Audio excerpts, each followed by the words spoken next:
مهمې جملې زده کوو او وایو آیا ته په ژوند کې کوم هدف لري، کومه موخه لري؟ داسې وایو hast du ein Ziel im Leben؟ hast du ein Ziel im Leben؟ Ziel وایي موخه، هدف، ټارګټ. د مثال په تور زه وایم هو زما هدف یا موخه دا ده چې الماني ژبه زده کړم. زما هدف دا ده چې الماني ژبه زده کړم. داسې وایو یا mein Ziel ist Deutsch zu lernen. mein Ziel ist Deutsch zu lernen. زما موخه، زما هدف دا ده چې زه الماني ژبه زده کړم. دغه جمله په کمنټ کې تاسو ولیکئ. ته باید ډیر کوشش وکړې.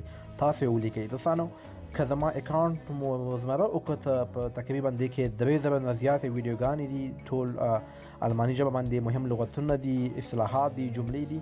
کوشش وکړئ، وخت ورکړئ. بدون د الماني ژبې په جرمني کې ژوند او په اروپایي ملکونو کې ژوند لږ غوندې ستونزمن ده.